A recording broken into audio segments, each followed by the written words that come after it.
What is the SNP's position on North Sea oil and gas? Do you want to see more drilling and more fields opened up? I think when it comes to North Sea oil and gas, we need to look at this in a rounded way. So there's two things that immediately jump to mind, and a third which I'll come on to. The first is the fact that we need to be conscious of energy security. We need to know that and be very conscious of the fact that if we are to cease drilling in the North Sea, then that will have a concurrent impact upon our own domestic energy security. Now, given everything that's happened in Europe over the course of recent times, I think that would be a slightly silly position to adopt if you were to simply shut things off. The other aspect of this, of course, is climate change, though. And we need to be conscious of the fact that every single drop of oil or indeed molecule of gas that we take out of the North Sea will have a concurrent impact upon climate change. So we need to ensure that we have robust climate compatibility checkpoints in place. And just finally, which overlaps all of this and is particularly important for me as an MP in Aberdeen, the home of the oil and gas industry, is that we ensure that we don't lose the workforce. Because if you have an early shut-off, then the workforce will simply move. They'll move to Brazil, they'll move to Africa. They will follow the jobs. The engineer who's an engineer in the North Sea will quite happily become an engineer in Africa if the money is there to do so. So we need to ensure that the workforce is protected, because we can't secure that renewable future that I want to see, that everyone wants to see, without the workforce. So that doesn't really still, in my mind, make it clear whether or not you support these new oil fields or not. Well, as I've set out, I think there's a couple of things that need to be looked at in terms of all oil fields. That's energy security, yes, I know, and that's climate compatibility. So if it can be determined that these oil fields are a necessity in order to meet energy security demands, in order to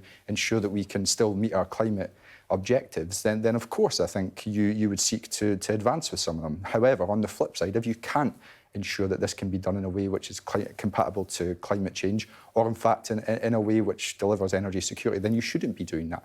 But what puzzles me the most... does the SNP support it or doesn't it? Well, of course, it has to be evidence-based, which is what I'm seeking to set out. I don't think you can have an immediate position to say, as the Tories do, that you want to drop... I mean, the Labour Party says very clearly no more new oil drilling in the North Sea. That's a clear pledge that they're making to the people of Scotland. Well, in fairness, I think the Labour Party vote-faced on that the day after saying it, and now I wouldn't be surprised if Keir Starmer changes his position again in advance of the general election. But the position that Labour have adopted is very confusing. The position of the Tories is simply commercially not viable as well. They want to take out every single drop. I don't think that's commercially viable. It's probably a little bit morally bankrupt as well, because it doesn't seem to be based on any evidence whatsoever. But what it does do as well is it forgets the fact that oil and gas is ultimately a finite resource. I know this more than anyone, and I know how volatile it can be being based in Aberdeen. So what we need to do is make sure that we don't miss out on the renewables gold rush, and that's where this government is failing. If we look at the United States with the Inflation Reduction Act, if we look at the European Union with its response to that, hundreds of billions of dollars worth of green subsidies. Meanwhile, the UK Prime Minister is talking about, I don't know, 20-mile-an-hour zones in cities. It's absurd. We're going to get left behind. Scotland is going to get left behind, because we have not just oil and gas, we've got huge renewable potential as well, and that's where my focus lies. And you talk about the jobs and you talk about those engineers moving to different countries. I mean, isn't that the point, that Scotland should be doing more to push the renewable industry, that these engineers can transition from one industry to another?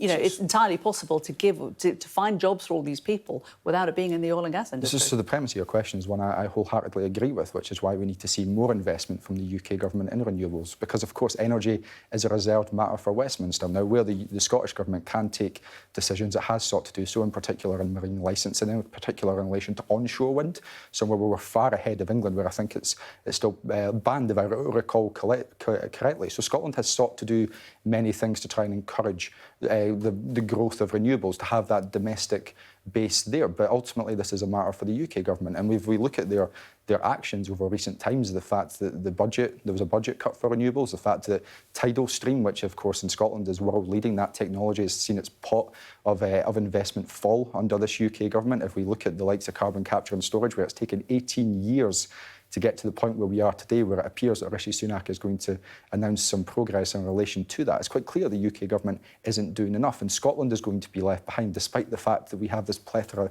of resource. It's deeply frustrating from my perspective, and it's a key reason why Scotland's energy resources need to be in the hands of the Scottish people.